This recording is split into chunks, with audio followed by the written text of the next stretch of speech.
अस्सलाम वालेकुम, मैं हूं अनीज़ा और आप देख रहे हैं kitchen with Aniza YouTube channel. आज हम बनाएंगे बहुत ही मज़ेदार और झटपट से बनने वाला आड़ू का मिल्क शेक। तो जल्दी से देखते हैं मसाले किन किन चीज़ों की ज़रूरत है। तो सबसे पहले हम 3 अदद मीडियम साइज़ के आड़ू लेंगे, पानी से अच्छी तरह वॉश कर लें।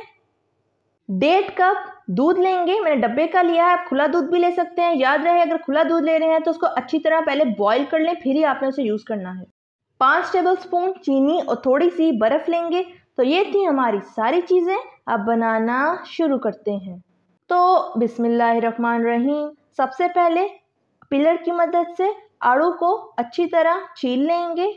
अगर आपके पास पिलर नहीं है तो आड़ू को आप छुरी की मदद से भी छील सकते हैं। तो आड़ू हमने अच्छी तरह छील लिया है। अब छुरी की मदद से सारे आड़ू के किनारों पर हल्का हल्का सा कट लगाएंगे। तो सारे किनारों पे हमने कट लगा लिया है। अब आड़ू को हम स्लाइसेस में काट लेंगे।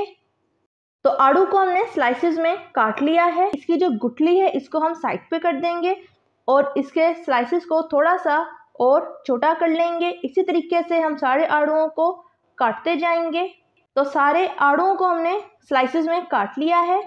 अब एक ब्लेंडर लेंगे और कटे हुए आड़ूओं को ब्लेंडर में ऐड कर दें। चीनी शामिल करेंगे, चीनी को अपने टेस्ट के मुताबिक कम या ज़्यादा कर सकते हैं। दूध ऐड कर देंगे।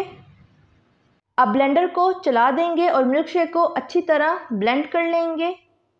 तो मिल्क शेक हमारा अच्छी तरह ब्लेंड हो चुका है। अब ब्लेंडर को उतार देंगे और जूस को जग में ऐड कर लेंगे। अब अपने प्यारे प्यारे ग्लासेस के अंदर आइस क्यूब ऐड कर दें। ब्लेंड किया हुआ मिल्क शेक ऐड कर देंगे। तो दोनों ग्लासेस में हमने मिल्क शेक अपना ऐड कर दिया है। प्यारी सी गार्निशिंग कर लेते हैं। अब कटे हुए आड़ू के स्लाइसेस, चंक्स और अम्ब्रेला स्ट्रॉ से गार्निशिंग कर लें।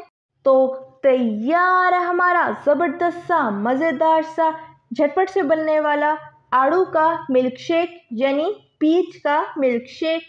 अगर आपको मेरी रेसिपी अच्छी लगी तो लाइक करें, सब्सक्राइब करें और बेल आइकन के नोटिफिकेशन को प्रेस करना मत भूलिएगा ताकि मेरी हर नई आने वाली वीडियो की नोटिफिकेशन आप तक पहुंच सके। मिलते हैं नेक्स्ट वीडियो में। अल्लाह हाफ़िज़।